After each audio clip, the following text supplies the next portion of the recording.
Denmark से कुछ दूरी पर एक खूबसूरत देश था। वहाँ हैमलेट नाम का राजा राज करता था। उसका विवाह एक अत्यंत सुंदर राजकुमारी के साथ हुआ। दोनों एक दूसरे को बहुत प्रेम करते थे तथा एक दूसरे के लिए हमेशा प्राण तक न्योछावर करने के लिए तैयार रहते थे। विवाह के बाद रानी ने एक पुत्र को जन्म दिया। उसका नाम कुमार हैमलेट रखा गया। बचपन से ही वह माता की अपेक्षा अपने पिता से अधिक प्रेम करता था। महाराज हैमलेट का क्लॉडियस नाम का एक छोटा भाई भी था। वह उन्हीं के साथ रहता था। इस प्रकार वे सुखपूर्वक जीवन बिता रहे थे। हैमलेट के राज में सुख समृद्धि का वास था। उसने लोगों की भलाई के लिए अनेक कार्य किए। यही कारण था कि प्रजा ऐसे राजा को पाकर स्वयं को धन्य समझती थी। एक दिन भयंकर दुर्घटना घटी।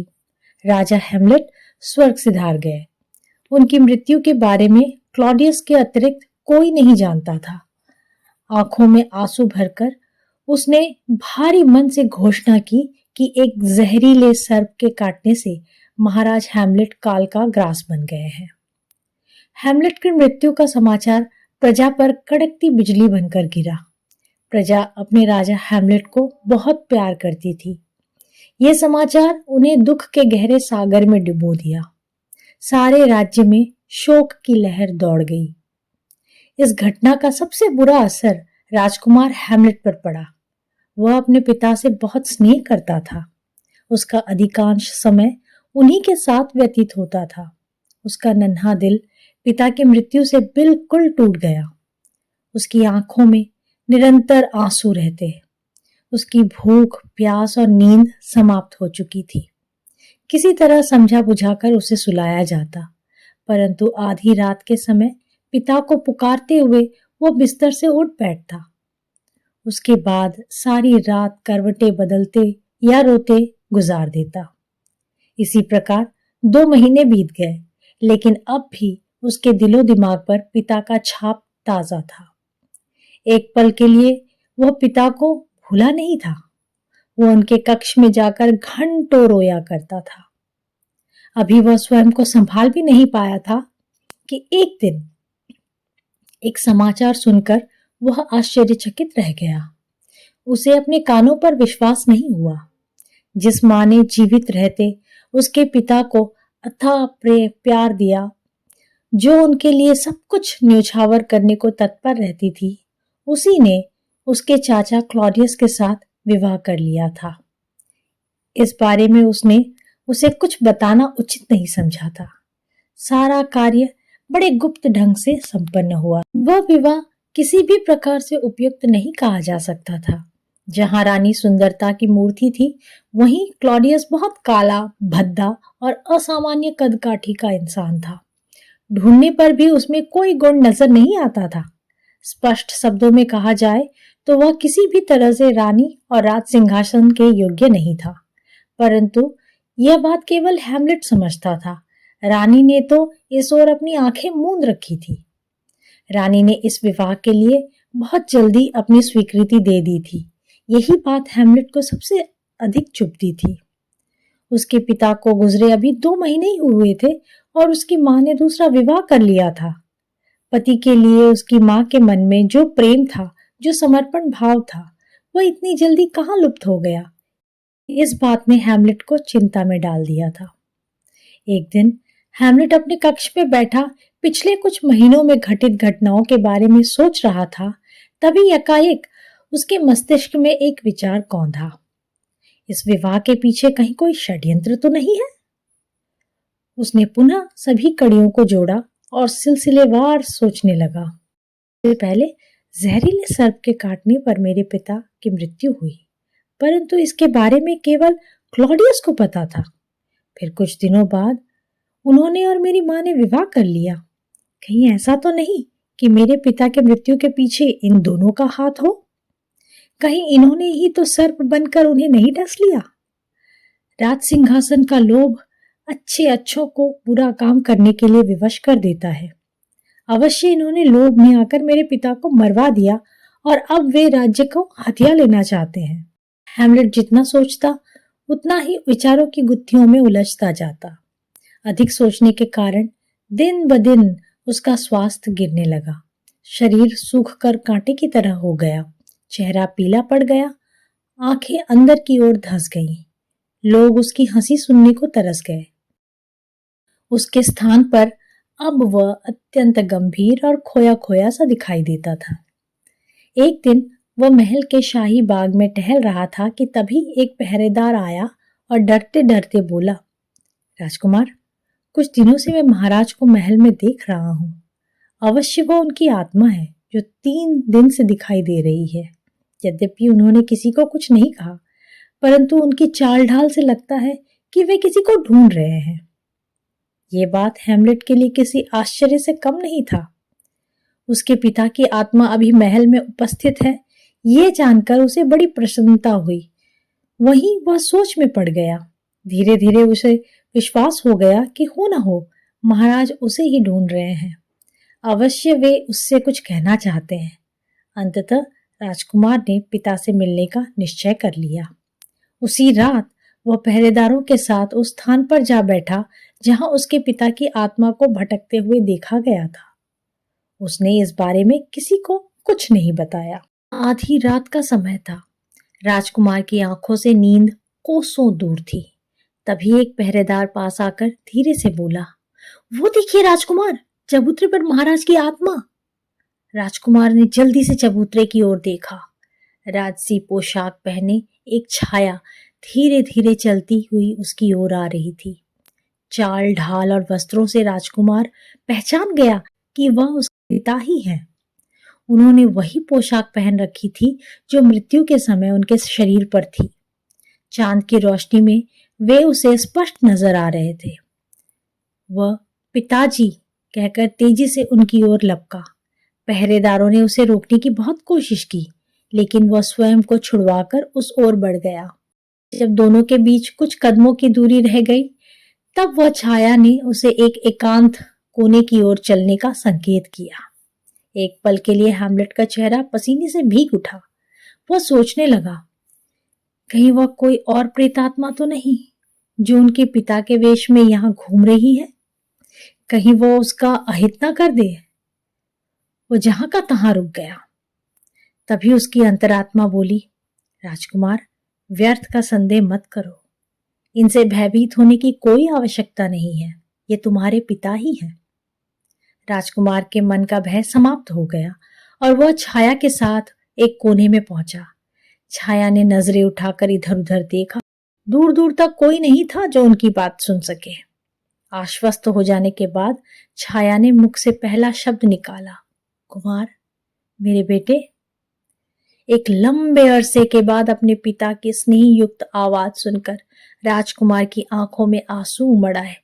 उसका गला रुंध गया। दिल चाहा वह दौड़कर अपने पिता से लिपट जाए, उनसे लाड करे, परंतु उन्होंने उसे रोक दिया। तब राजकुमार स्वयं को संयत करते हुए बोला, पिताजी, अभी तक आप इस प्रकार क्यों भटक रहे हैं? कौन सी बात आपकी मुक्ति में बाधा बन रही है?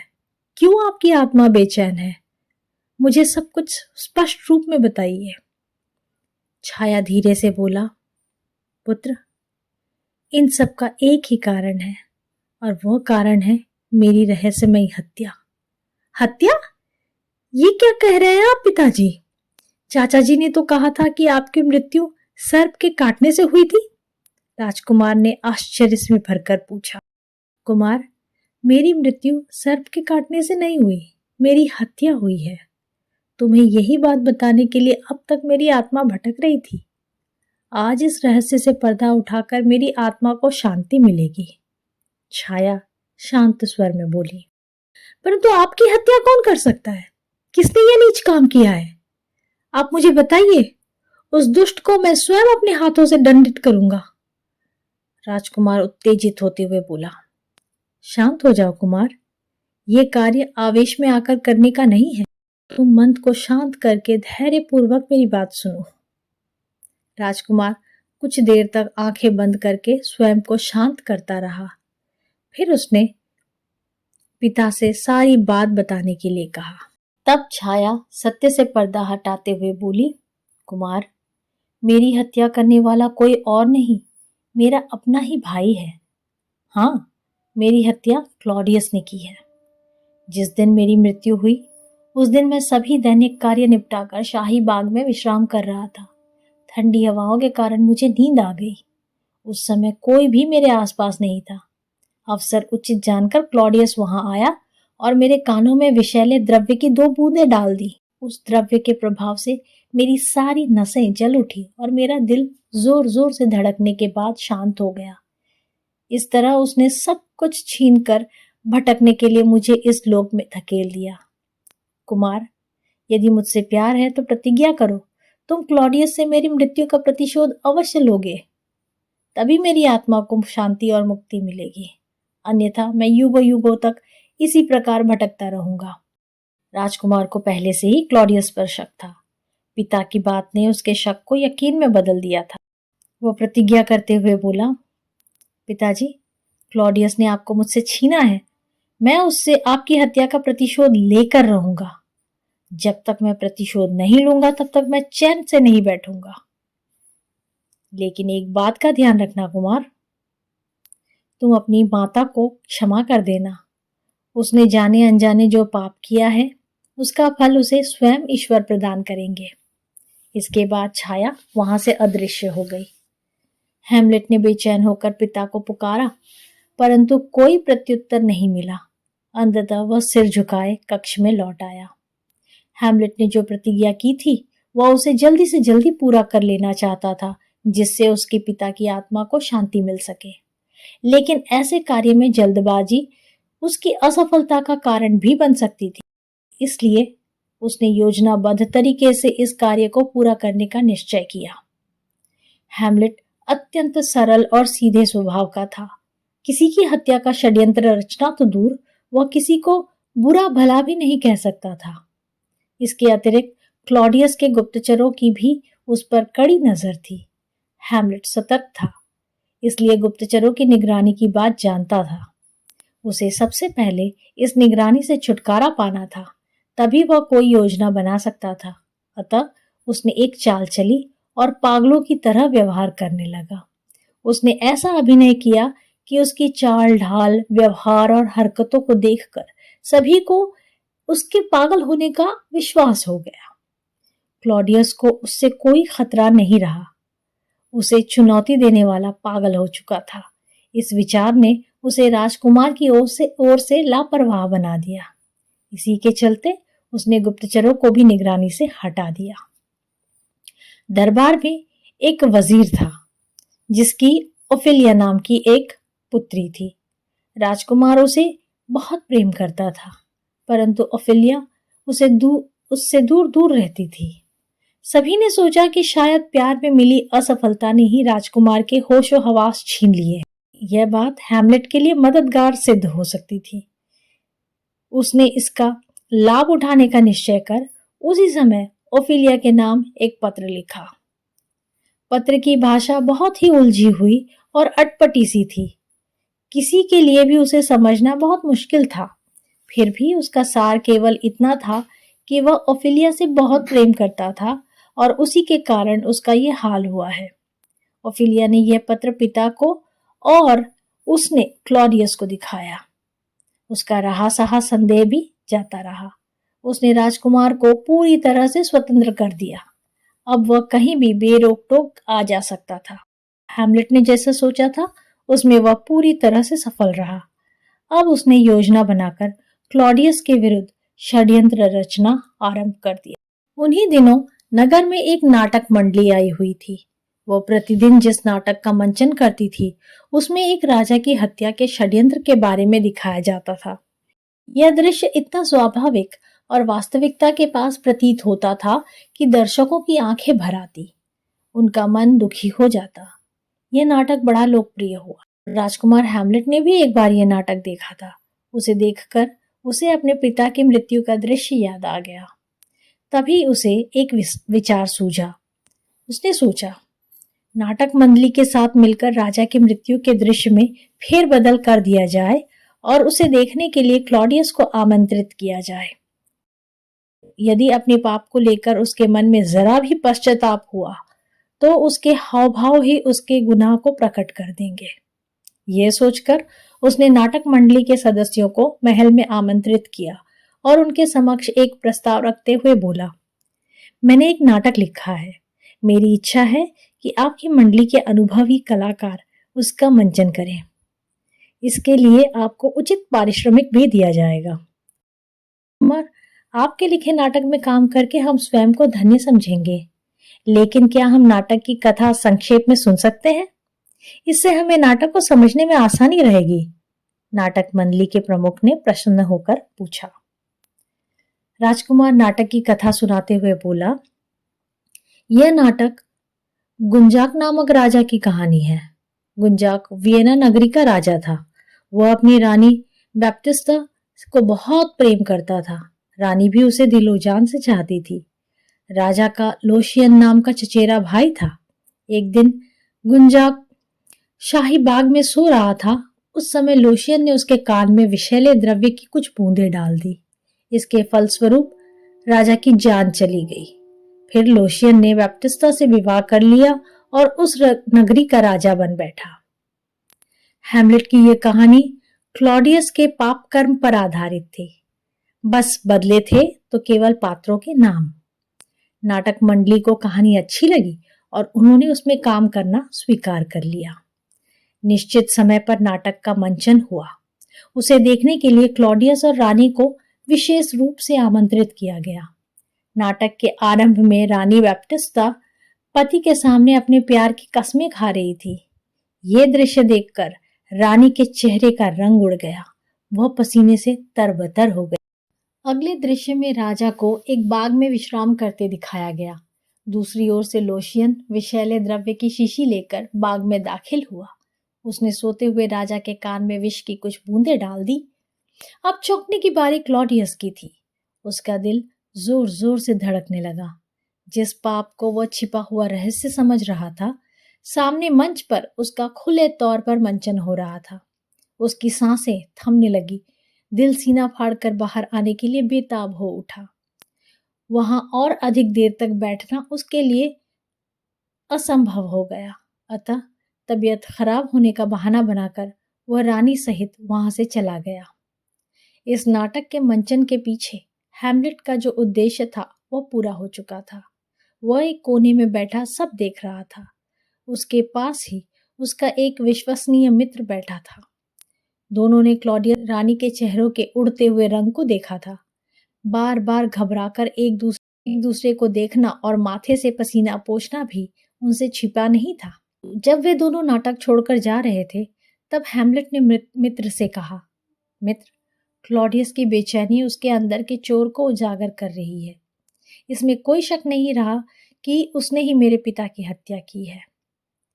मैं तुम्हारी बात से पूरी तरह सहमत हूँ। यही तुम्हारे पिता का हत्यारा है, वह मित्र आवेश में भरकर बोला। शांत हो जाओ मित्र, दीवारों के भी कान होते हैं। ये स्थान इस प्रकार की बातों को करने का नहीं है।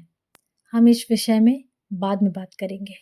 हैमलेट ने तेजी से मित्र को चुप करवा दिया। नाटक समाप्त हुआ और सभी उसकी प्रशंसा करते हुए वहां से चले गए। उसी रात रानी ने एक आवश्यक काम का बहाना करके हैमलेट को अपने कमरे में बुलाया। हैमलेट को पता था कि नाटक देखने के बाद क्लॉडियस और भी सतर्क हो जाएगा तथा अपनी चालें चलना शुरू कर देगा। इसलिए जब उसकी माँ ने उसे अपने कक्ष में बुलाया तो वो ये समझ गया था कि निर्णायक समय पास आ पहुंचा है। उसे अपनी माँ से घृणा होने लगी क्योंकि वह भी हत्यारा का साथ दे रही थी। लेकिन उसे अपने पिता के शब्द याद थे, इसलिए उसने निश्चय किया कि चाहे कुछ भी हो जाए वह अपनी माँ का कोई अहित नहीं करेगा। किसी प्रकार स्वयं को नियंत्रित करके हैमलेट रानी के कक्ष में प्रविष्ट हुआ। उस समय रानी खिड़की के पास खड़ी बाहर की ओर देख रही थी। कदमों की आहट सुनकर वह मुड़ी और उसे संबोधित करते हुए बोला, आओ कुमार, बैठो। आपको जो कहना है ऐसे ही कह दें, हैमलेट ने रूखे स्वर में कहा। तो सुनो कुमार, तुम जो कर रहे हो वह ठीक नहीं है। अपने पिता के विरुद्ध ऐसा कार्य करते हुए तुम्हें लज्जा नहीं आती? क्यों कर रहे हो ऐसा? इस बार रानी का स्वर थोड़ा कठोर हो गया था। हैमलेट समझ गया कि रानी का संकेत क्लॉडियस की ओर है। उसका मुंह कड़वाहट से भर उठा और वह तीखे स्वर में बोला, आप किस पिता की बात कर रही हैं? वह जो वास्तव में मेरे पिता थे, या फिर उसकी जो मेरा पिता बनने की कोशिश कर रहा है? रानी उसके पास जाकर बोली, मैं महाराज क्लॉडियस की बात कर रही हूं। अब वे ही तुम्हारे पिता हैं। क्लॉडियस के लिए पिता शब्द सुनकर राजकुमार का चेहरा गुस्से से तमतमा उठा। वह मुंह से आग उगलते हुए बोला, क्लॉडियस मेरा पिता कभी नहीं हो सकता। वो मेरे स्वर्गीय पिता का हत्यारा है। उस आस्तीन के सांप को पिता कहने से पहले मेरी जीवा जल जाएगी। मेरी तलवार उसका रक्त पीने के लिए तरस रही है। जब तक उस पापी को मैं मौत के घाट नहीं उतारूंगा, तब तक मुझे चैन नहीं मिलेगा। राजकुमार का ऐसा रौद्र रूप देखकर रानी भय से थर थर कांपने लगी। उसे लगा मानो स्वयं महाराज उसके सामने आकर खड़े हो गए हों। वह कुछ कदम पीछे हटी और तेजी से कक्ष के बाहर जाने के लिए मुड़ी, लेकिन राजकुमार ने आगे बढ़कर उसका रास्ता रोक लिया और कठोर स्वर में बोला, रानी मां, जाने से पहले आपको मेरे एक प्रश्न का उत्तर देना होगा, अन्यथा मैं आपको यहां से बाहर नहीं जाने दूंगा। मैं तेरी मां हूं। मुझसे ऐसे बात करते हुए तुझे शर्म नहीं आती? मैं यहां से जा रही हूं, देखती हूं तू क्या करता है। यह कहकर जैसे ही रानी ने आगे कदम बढ़ाया, वैसे ही राजकुमार ने उसका हाथ पकड़ लिया। रानी ने हाथ छुड़ाने की बहुत कोशिश की, लेकिन असफल रही। राजकुमार का गुस्से से भरा चेहरा देखकर वह पहले ही भयभीत थी। हाथ पकड़ने की घटना से उसका रहा सहा साहस भी जवाब दे गया। वह सहायता के लिए चिल्लाने लगी। तभी बरामदे में लगे पर्दे के पीछे से भी बचाओ बचाओ की आवाज आने लगी। ये आवाज किसी पुरुष की थी। क्लॉडियस पर्दे के पीछे खड़ा होकर उनकी सारी बातें सुन रहा था, लेकिन रानी को खतरे में पड़ा देखकर वह सहायता के लिए सैनिकों को पुकार रहा है। ये सोचकर हैमलेट ने तलवार निकाल ली और रानी को छोड़कर पर्दे के पास पहुंच गया। फिर उसने बिना पर्दा हटाए तलवार से उस पर वार कर दिया। कक्ष में एक चीख गूंजी और फिर धड़ाम से किसी के गिरने की आवाज के साथ सब कुछ शांत हो गया। पर्दे के पीछे छिपा आदमी मारा जा चुका था। यह सोचकर राजकुमार निश्चिंत हो गया था। वह उस व्यक्ति को देखना चाहता था। उसने आगे बढ़कर पर्दा एक ओर सरका दिया। जमीन पर ओफिलिया के पिता की लाश पड़ी थी।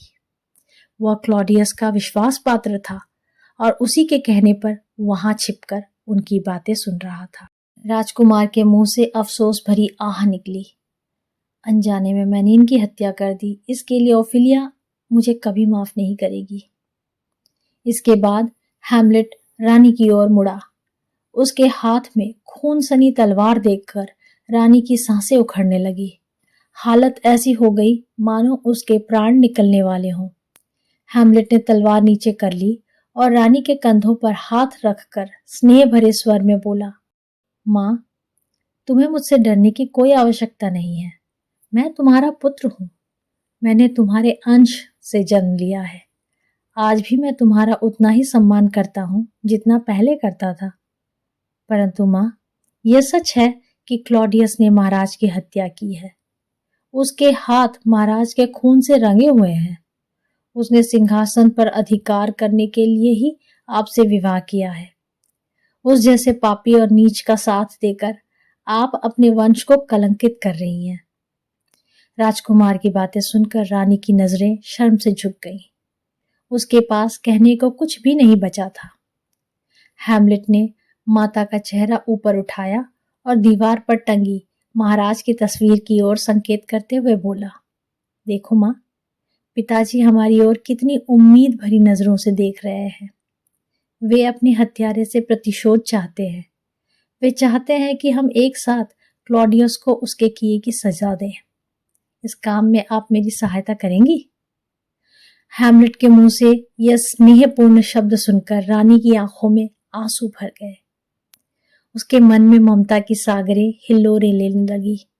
उसने पुत्र को गले से लगा लिया। हैमलेट उसे सांत्वना देते हुए बोला, तुम चिंता मत करो मां, मैं क्लॉडियस को उसके किए की सजा अवश्य दूंगा। मुझे सिर्फ आपके आशीर्वाद की आवश्यकता है, जिससे मैं तभी कमरे में एक स्वर गूंज उठा जिसने राजकुमार की बात को पूरा कर दिया। अपने पिता की हत्या का बदला ले सकूं। राजकुमार ने चौंक कर स्वर की दिशा की ओर देखा। वहां उसके पिता की आत्मा खड़ी हुई थी। वह खुशी से चीख उठा, पिताजी आप आ गए पिताजी। महाराज की आत्मा शांत स्वर में बोली, पुत्र, मैं तुम्हें यहाँ तुम्हारे कर्तव्य की याद दिलाने आया हूँ। तुम्हें अपनी प्रतिज्ञा याद है ना कुमार? तुम्हें क्लॉडियस से मेरी हत्या का बदला लेना है। पिताजी, मैं ये बात कभी नहीं भूल सकता। आपकी प्रतिज्ञा पूरी करने के लिए मैं अपने प्राणों की आहुति देने से भी पीछे नहीं हटूंगा। उसे अपने पाप का फल अवश्य भुगतना होगा। राजकुमार उत्तेजित होकर बोला, पुत्र, याद रखना, जब तक क्लॉडियस जीवित है तब तक मेरी आत्मा को शांति नहीं मिलेगी। मैं इसी तरह यहाँ वहां भटकता रहूंगा। उससे प्रतिशोध ही मेरी मुक्ति का एकमात्र उपाय है। यह कहकर राजा की आत्मा अदृश्य हो गई। रानी आश्चर्यचकित होकर कभी राजकुमार को देख रही थी तो कभी उस स्थान की ओर जिस ओर राजकुमार मुंह करके बोल रहा था। ना तो उसे वहां कोई दिखाई दिया, ना ही उसने किसी की आवाज सुनी, परंतु उसे अपने चारों ओर सर्द सी एक लहर अवश्य महसूस हो रही थी। उसी के कारण वह थर-थर कांप रही थी। हैमलेट जानता था कि रानी महाराज की आत्मा की उपस्थिति से पूरी तरह अनजान है, इसलिए उसने भी इस विषय में उसे कुछ नहीं बताया। वह केवल इतना ही बोला, माँ, आप क्लॉडियस से सावधान रहना। जो पापी एक हत्या कर सकता है, उसे दूसरी हत्या करने से कोई डर नहीं लगेगा। अगर उसे पता चल गया कि आप मेरा साथ दे रही हैं, तो वो आपको भी जीवित नहीं छोड़ेगा। इसलिए जो कुछ भी करना सोच समझ कर करना। यह कहकर वह कक्ष से बाहर चला गया। उधर क्लॉडियस के गुप्तचरों द्वारा माता पुत्र के इस मिलन की खबर मिल चुकी थी। उसने निश्चय कर लिया कि वह कल ही राजकुमार को विदेश भेज देगा। दूसरे दिन प्रातःकाल उसने हैमलेट को बुलाया और कठोर स्वर में बोला, कुमार, कल रात तुमने सबसे वरिष्ठ और वफादार वजीर की हत्या करके हमारे लिए संकट पैदा कर दिया है। इस घटना से प्रजाजन में क्रोध और असंतोष की लहर उठ खड़ी हुई है। इसलिए उचित यही है कि तुम कुछ दिनों के लिए यहाँ से कहीं दूर चले जाओ। मैंने उसका सारा इंतजाम भी कर दिया है। जब यहाँ सब कुछ शांत हो जाएगा तुम वापस लौट आना। इसके बाद उसने 2 विश्वसनीय अधिकारियों के साथ राजकुमार को जबरदस्ती जहाज पर चढ़ाकर विदेश भेज दिया। अफसरों को विशेष हिदायत थी कि मार्ग में अवसर देकर उसे मौत के घाट उतार दिया जाए। राजकुमार उसके इरादों को भली भांति समझ रहा था, लेकिन वो विवश था। परंतु जाको राखे साइया, मार सके ना कोई। मार्ग में समुद्री डाकुओं ने जहाज पर आक्रमण कर दिया। दोनों पक्षों में भयंकर युद्ध हुआ, जिसमें दोनों अधिकारी मारे गए। परंतु डाकुओं का सरदार हैमलेट को पहले से पहचानता था, अतः उसने उसे ससम्मान वापस डेनमार्क भेज दिया। डेनमार्क पहुंचते ही राजकुमार को एक बहुत बुरी खबर मिली। पिता की मृत्यु से ओफिलिया को गहरा सदमा पहुंचा था। इस सदमे को सहन न कर पाने के कारण उसने आत्महत्या कर ली। उस समय उसका अंतिम संस्कार किया जा रहा था। इस खबर ने हैमलेट को बुरी तरह से हिलाकर रख दिया। वह विक्षिप्त की तरह तेजी से उस ओर भागा जहां ओफिलिया का शव रखा हुआ था। उसका भाई उसे दफनाने की तैयारी कर रहा था। उस समय क्लॉडियस, रानी तथा अन्य दरबारीगण उसकी अंतिम क्रिया में उपस्थित थे। फिर तेजी से भीड़ को चीरता हुआ आया और ओफिलिया के शव से लिपटकर जोर जोर से रोने लगा। उसका भाई एक पल के लिए भौंचक्का रह गया। फिर उसे याद आया कि इसी ने उसके पिता की हत्या की थी और इसी के कारण आज उसकी बहन उसे छोड़कर चली गई। उसने हैमलेट को पकड़ लिया और लात घूंसों से उसकी पिटाई करने लगा। हैमलेट को पिटते देख क्लॉडियस मन ही मन बहुत खुश हो रहा था। वह चाहता था कि आज उसके रास्ते से हैमलेट नाम का कांटा हमेशा के लिए निकल जाए। परंतु तभी कुछ दरबारियों ने आगे बढ़कर दोनों को अलग अलग कर दिया। ओफिलिया का भाई क्लॉडियस को संबोधित करते हुए बोला, महाराज, इसी ने मेरे पिता की हत्या की है। इसी के कारण मेरी बहन ने आत्महत्या की है। इसने मेरा घर उजाड़ दिया है। मैं इसे अपने हाथों से दंड देना चाहता हूँ। तुम्हारा आरोप 100% सही है, परंतु इसका अर्थ ये नहीं कि इसे तुम इस प्रकार दंडित करो। मैं तुम दोनों के बीच द्वंद्व युद्ध निश्चित करता हूँ। इसमें जो विजयी होगा उसे ही जीवित रहने का अधिकार होगा। क्लॉडियस ने मन ही मन मुस्कुराते हुए अपना निर्णय दिया। इस निर्णय के पीछे क्लॉडियस का कुटिल दिमाग चल रहा था। जानता था कि ओफिलिया के भाई की तुलना में राजकुमार अभी बच्चा है, वह उसका सामना नहीं कर पाएगा। द्वंद्व युद्ध में नकली तलवारों का प्रयोग किया जाता था, लेकिन उसने ओफिलिया के भाई को असली तलवार थमा दी। उस तलवार में तेज जहर लगा हुआ था। यदि युद्ध में राजकुमार बच गया तो उसे मारने के लिए क्लॉडियस ने एक और षड्यंत्र रचा था। उसने अपने पास एक शाही प्याला रखा जिसमें शरबत के साथ साथ विषैले द्रव्य की कुछ बूंदें भी थी। युद्ध आरंभ होने से पहले उसने घोषणा की कि युद्ध में विजयी होने वाले को वह सम्मान के रूप में शरबत का शाही प्याला पेश करेगा। कि इस षड्यंत्र से रानी भी अनजान थी। निर्धारित समय पर युद्ध आरंभ हुआ। उसे देखने के लिए सारा नगर रंगभूमि में उमड़ आया था। पहले तो हैमलेट ओफिलिया के भाई पर हावी रहा, लेकिन धीरे धीरे उसने हैमलेट पर प्रहार करने आरंभ कर दिए और फिर उसने उस पर एक प्राणघातक प्रहार किया। हैमलेट ने खुद को बचाने की भरकस कोशिश की, परंतु फिर भी तलवार ने उसके शरीर पर घाव बना डाला। जैसे ही विष हैमलेट के शरीर में गया, उसे भयंकर जलन होने लगी। वह समझ गया कि क्लॉडियस ने उसके साथ छल किया है। जहर तेजी से उसके शरीर में फैल रहा था। उसे अपनी मौत दिखाई देने लगी, परंतु मरने से पहले वह अपनी प्रतिज्ञा पूरी करना चाहता था। अतः उसने ओफिलिया के भाई से तलवार छीनकर उसी के सीने में घोंप दी। फिर खून सनी तलवार लेकर उसने क्लॉडियस की ओर देखा। उसका यह रूप देखकर रानी भयभीत हो गई। उसने घबराकर शाही प्याला उठाया और सारा शरबत पी गई। जहर ने अपना असर दिखाया और रानी तड़पते हुए वहीं ढेर हो गई। मां को तड़प तड़प कर प्राण त्यागते देख हैमलेट को पिता की मृत्यु की याद आ गई। इस पापी ने उसे इसी प्रकार तड़पा तड़पा कर मारा। वह तेजी से क्लॉडियस की ओर लपका। जहर के असर के कारण उसके पैर बुरी तरह लड़खड़ा रहे थे, लेकिन गिरने से पहले वह किसी भी तरह क्लॉडियस तक पहुंच जाना चाहता था। उसने सारी शक्ति एकत्रित की और सिंहासन के सामने जा पहुंचा। क्लॉडियस ने भागने की कोशिश की, परंतु तब तक बहुत देर हो चुकी थी। हैमलेट ने उसके सीने में तलवार घोंप दी। क्लॉडियस भयंकर चीत्कार करते हुए जमीन पर गिर पड़ा और कुछ ही देर में उसने प्राण त्याग दिए। हैमलेट के चेहरे पर संतोष और प्रसन्नता के भाव उभर आए। आखिरकार उसने अपने पिता की मृत्यु का प्रतिशोध ले लिया था। अब वह शांतिपूर्वक मर सकता था। उसे विश्वास था कि क्लॉडियस के मृत्यु के साथ ही उसके पिता की आत्मा मुक्त हो गई। फिर उसने भी अपने प्राण त्याग दिए।